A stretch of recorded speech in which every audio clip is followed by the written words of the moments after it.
Welcome back, my friends. It's Morah Marisol covering this week's Parshah. But first, we have to look at the Omer count. Today is number 36. Let's count to see how many weeks have gone by. 1, 2, 3, 4, and 5. So 5 weeks and 1 day. On our other calendar, we have to put the little heart back in his little pocket. Here it is, number 36. I hope my friends have been following along with their calendars too. Now we're going to talk about the Parshah for this week. This week's Parshah has 2 words. It's called Behar Bechukotai. Now, do you have your Hebrew letters? If you don't, go grab them so we can do this together. First one is Bet, Hey, and Resh, and that is Behar. Now, the second word, I'm going to need to borrow that Bet again. So again, we start with Bet,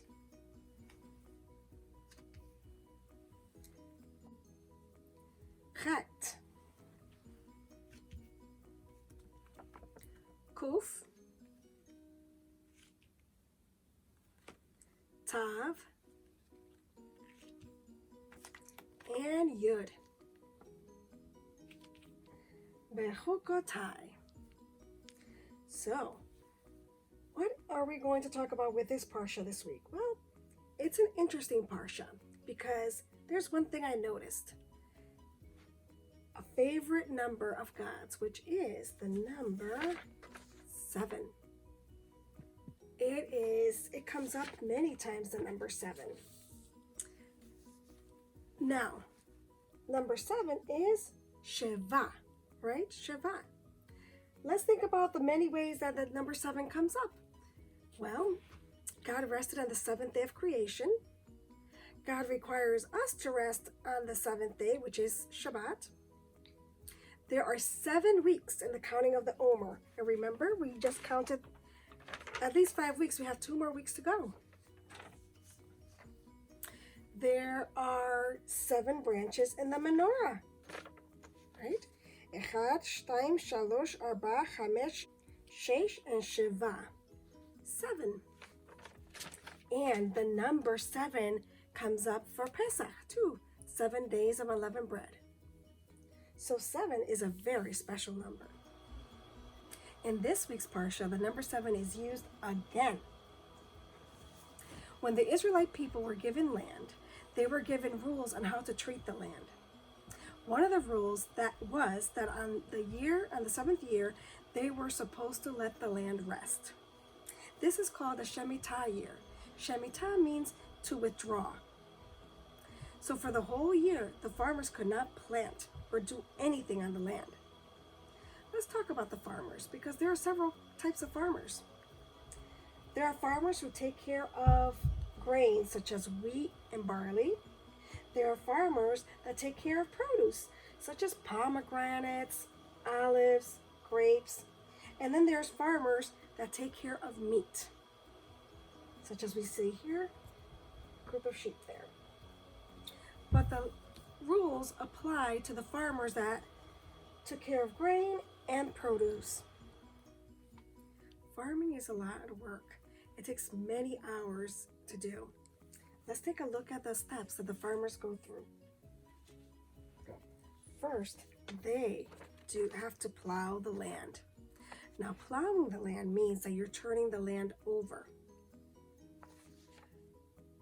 Turning the land over allows for the farmer to do the second step, and that is to plant the seeds. When you're sowing, you're planting the seeds. And after you plant the seeds, you have to water the seeds, of course, and then you have to weed because the weeds will interfere with the growth of the crops. Now, once the crops are ready and they're ripe, the next step is to harvest. That's when the farmer gathers for example, here, the wheat, and he puts them in piles. Now, this is the most tedious step. This step takes a lot of time, a lot of energy, and is extremely tiring, as you can imagine. Depending on how big your land is, that's how much harvesting you have to do. The next step after harvesting is threshing. Threshing means to take the grain out of the chaff. So when you take the grain out of the chaff, you can use that grain to store it and to make food with it, such as once you grind it, you can make bread, you can make cookies, crackers. There's so many possibilities. So once threshing was done and the storage was done, now the farmer's job was complete. But on the 7th year, any crop or fruit was free for anyone. So what would happen is on the 7th year, even though the farmers couldn't do any of these steps, God said, well, this is the time of year where the land is mine.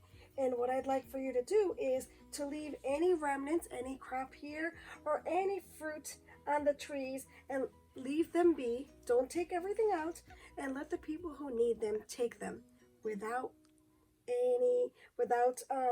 having to pay for them. Because the other 6 years, whatever the farmer harvested, he would sell at the market, so he can take that money and use it for other things that the family needed. But not on the 7th year. Anyone could go onto the land and take what they needed. So the farmers were able to also rest on the 7th year. They didn't have to do all of this work. They were actually able to spend time with their family, to do learning, and just to rest after all that work. It was nice to take that nice long break. But why does God say that the land needs a full year to rest? Well, any time that this is being done, the plowing is being done to the land, it turns the soil, and the soil uses up its vitamins and minerals to yield the crops.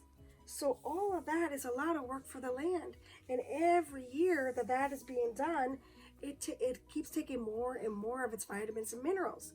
So the land does need to rest. By the 7th year, it is exhausted, and there isn't a lot of nutrient left in the land. So for that whole year, it gets to rest, to relax, to replenish, get those vitamins and minerals back again, and be ready for work for the following year. But here's the thing. Now, if people are able to go onto the land to take what they like, and the farmer can't work for a whole year, how are their families going to eat? Well, God had a plan. What he said is on the 6th year, he was going to give triple the amount of grain and produce to the farmers, which obviously meant extra work on the 6th year. But the farmers knew that they didn't have to worry for the 7th year. They had plenty of food for the 7th year. And they also had plenty of food for the 8th year, because on the 8th year, they were busy doing all of these steps all over again.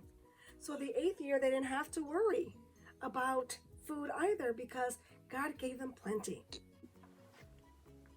Well, that's all for today, my friends. Until next week, Shabbat Shalom.